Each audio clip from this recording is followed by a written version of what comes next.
In this video, we're going to take a look at another type of integral. And, if you think about what you know about integrals up to this point, we've done basically single integrals in Calc 2. We just started looking at double integrals, and now it would make sense to take a look at triple integrals. Well, you might be saying, why does it make sense? Well, this video, instead of focusing on the process, which is going to be very similar to what we've done previously, we're going to focus on the why. Like, why would a triple integral be possibly useful? And what I'm going to do is use sort of a physical quantity that is everywhere around us to show you why that a triple integral can be useful. Now, usually when you think about integrals, you think of things like area, volume, length. Yeah, those are all very physical things. But here's another sort of pair of physical things that we can use to motivate the idea of a triple integral. So let's think about the relationship between mass and volume and density. So let me just write this down. So density, when you think of some of the units for density, it's usually mass per unit of volume. Like, the things that you might hear about in a physics class or um, a chemistry class. So yeah, it's usually mass, and then you divide it by your volume, right? Now, when you have equations like this, these simple sort of algebraic equations, it usually assumes that assume that things are constant, right? And that's fine. Let's start with this. So we can actually rearrange this equation. Let's say I don't want the division in this equation. I could multiply both sides by the volume. So I could say, so this implies that mass is equal to density times volume, right? But the thing about this equation also is that it assumes that we have a three-dimensional object. So like volume is a way of measuring, let's say, in our physical world, right? A three-dimensional thing. But what if your thing isn't three-dimensional? What if your thing is two-dimensional or one-dimensional? Like how could we make sense of this? So let's start with a 1D problem. So in one dimension, and here's my scenario. What if you have an extremely thin wire? So I'm just going to draw this wire right here. So here's my wire, and just pretend that it's on the portion or a portion of the x-axis. And let's say one end of the wire is at x equals a, and the other end of the wire is at x equals b. There you go. So it's nice and it's linear. And then suppose I happen to know the density of this wire, right? And not just that, but suppose the density is not constant. What if it's more dense right here towards the closer you get to A, and then what if it's less dense the closer you get to B? So suppose I know the density function. So here's a symbol that we often use for density. The density is going to be, let's call it rho. And based on what I've just said, the density depends on the value of x. Like where exactly are you on this line? So then it's not a constant, it's actually a function of where you are on the line. So it's going to be a function of x. So this is what we're going to call our density function.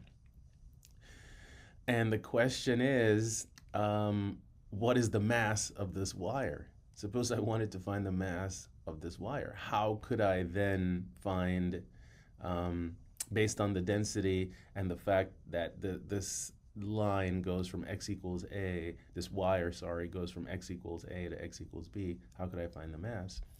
Well, let's approach it this way. Since we know that mass is density times volume, and we have the density, and we have to kind of make sense of what would volume mean in one dimension. Well, in volume in general is just a measure of the size of something. right? It's just a measure of the size of something, how big it is. Well, one of the standard ways to measure the size of something that's one dimensional is just to use its length, right? Just to use its length. But here's the problem. The density is not constant, so I can't just take this row, this function, and multiply by the length of this line segment. So I have to do something else. And here's what we're going to do. We are going to use the Riemann approach, and here's the process. We're going to take this line. We're going to make a partition of this line, and then we are going to, just like we would do when we were approximating area using a Riemann sum, we're going to approximate the mass. I'm just going to use m for mass, and it's going to be approximately. And what I'm going to do is I'm going to pick whether it's the midpoint or whether it's the right endpoint or left endpoint. It doesn't matter which one I'm using. I could pick anything I want, but I'm going to, from each of my like sub-wires, so because we just divided up a long piece of wire into these smaller sub-wires, I'm going to take the density, evaluate the density function at each of these values of x, and I'm just going to call them x sub k star, right? So this is basically saying this is the special value of x that I'm going to pick from the kth sub-wire or sub-interval. And what I'm going to plug that into my density, and that's going to give me kind of an approximation of the density just in this part of it. So I'm going to assume that the density is like roughly constant here. It doesn't change too much. And then I'm going to multiply, and remember what we're going to use is we're going to use the length of this interval as a measure of its volume. Well, what would the length be? Well, usually we call changes in our x, like delta x. So we're going to assume that each of these little pieces of wire have the same length. And what am I going to do? Well, I am going to take our density function and I'm going to evaluate it at the special value of x like this. And then I'm going to multiply that density by the length, right? It's quote unquote volume. So that's delta x. And then that will just give me the approximation of the mass of that piece of the wire. But then I would repeat our process for each of the other pieces of wire. I would pick another x, plug it into my density function, figure out the density at that point, and then multiply it by the length of this. And then, of course, we sum it all together to get the approximation of the mass of the total wire. And this would be k going from, let's say, 1 to n, assuming we're using n little pieces of the wire. And then what does the theory of Riemann integration tells us? It tells us that if we let our delta get very, very small, or equivalently, if our partition is equally spaced, right? So all the little pieces have the same length. If we let our n go to infinity or our delta approach 0, then this Riemann sum converges or approaches the definite integral of our original function, which is our density function, with the lower limit of x equal a and the upper limit of x equals b. So then the actual mass, let me just write it in terms of our delta. So our delta approaches 0 of our Riemann sums. So we got that.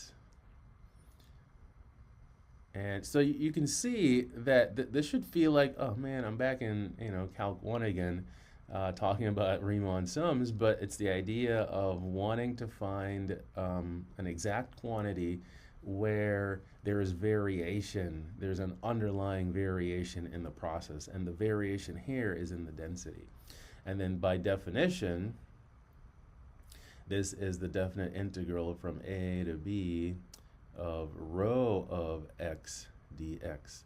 So you have this really nice relationship that if your density is not constant and you have a one-dimensional object and you want to find the mass of that object, to get the mass, you find the definite integral of the density from and basically over the length of the object, in this case our wire. All right, so that's the 1D problem. Then now, because we are equipped with things like a double integral, we could then say, well, what about a 2D problem? In this case, the 2D problem, you can actually, this one is a little bit more realistic. To say you have like a infinitely thin wire, that's kind of, you know, it's hard to kind of picture that, but maybe a little thread, you know, something like that. 2D might be a little bit easier. Just imagine a thin piece of like foil. So let's say I have a 2D problem like this. And again, I know a function. I have a function that gives me the density of this, but again, suppose the density isn't constant, right? But now I can say this is my x-axis, this is my y-axis. So at each point inside my 2D object right here, depending on which ordered pair I use, I would get a different density. That's what it means to have a not constant density. So in here now, our density function rho is going to be a function of x and y, right? So this is our function of two independent variables. And same process, so let's say, so obviously I've written it as a rectangle, but it doesn't have to be rectangular. It could be a triangle, it could be a circle, anything like that. So let's just say whatever this shape is, let's just call this region R. So this is our region, right? And if you think about what we can do thus far with double integrals, is that we can integrate over rectangular regions. Those are pretty easy. And then there are some other non-rectangular regions that we can integrate over, and we're going to continue extending that. But think of this as a little detour, so you're learning about another application of these integrals. So if I want to find the mass, and we could go through the same idea of giving you the Riemann construction, but now that hopefully you have a gist of what's going on, I'm just going to give you the results. So the mass in this 2D problem will be a double integral. And what you would do is you would integrate over the entire region. It's like basically what you're doing is you're summing up all these tiny bits of density, right, together, packed so tightly together. And you do that over the entire region. You integrate your density function, and we'll use our nice double integral notation, and that will give us our mass, right? So if you have a thin piece of like say foil or thin metal, any kind of metal, anything, right? And those thin metal strips are sometimes called laminas, right? If you integrate over its density, you'll get its mass. So hopefully you see where this is going. What now if you don't have a 2D object, but you have a 3D object? Just think of it, it could be like a rectangular box or something irregular. A rock, for instance, you know, so let's say you have some, 3D object like this, right? Yeah, man, that's actually pretty, a pretty good sketch there. So you have this 3D object, right? It has length, width, height, right? Everything to it. So this is something that you can actually grab. You can go outside and grab a rock, and that's the kind of thing I'm talking about. Same problem. Now, in 3D, so what do we know about 3 dimensions? Well, we can define a 3-dimensional space in terms of 3 variables, x, y, z. So I'm not going to put the axis here, but you can just imagine, for instance, if we use our standard orientation in 3D, you can sort of picture this object, this irregular object inside of 3 dimensions. So every point in this object would would be defined in a rectangular system, by some order triple. So let's just say the density of this object, let's call it rho again, is now going to be a function of x, y, and z, right? And so here, since this is now a solid, I'm going to call this solid S. So this is a solid. So this whole thing over here is a solid. I'm just going to give it a name, call it S. It's also a region, right? So the fact that I'm using S here versus R here, that's not consequential. You can use whatever you want as long as you know what these letters represent. So the thing now is, if I wanted to find the mass of this irregularly shaped object, and I happen to know its non-constant density function, right, over the entire solid, if I use a single integral in one dimension and a double integral in 2 dimensions, then it seems like I would have to do something called a triple integral in 3 dimensions to get its mass. So let's write it down. So I'm going to write it down. I'm going to say that obviously we have not evaluated this yet, but I just wanted to give you a sense as to why someone would, what could a triple integral, what physical thing could a triple integral possibly represent? So our mass in 3D now, so what is the symbol that we use for a triple integral? You guessed it, 3 seahorses. And then you'd put whatever object you're integrating over. In this case, it's a solid. And what are we integrating? Well, it's density function. So rho of x, y, z. Now, remember, we use A since we're integrating over an area in 2D. Here we're integrating over a volume, right, in 3D. So the differential now becomes dV. All right. So this is basically the goal of this video, is to give you some practical significance of a triple integral. And when you think about it, it's like, okay, can I just keep having more variables and more integrals? Yeah, you can extend this into what people would refer to as hyperspace, higher dimensions. But it's harder to associate a physical quantity with those higher dimensional integrals, because as you know, human beings, we are pretty limited, or at least our perception, to 3 dimensions, right? But as far as how we will evaluate these things, that will begin in the next video. So I hope to see you soon and you found this interesting.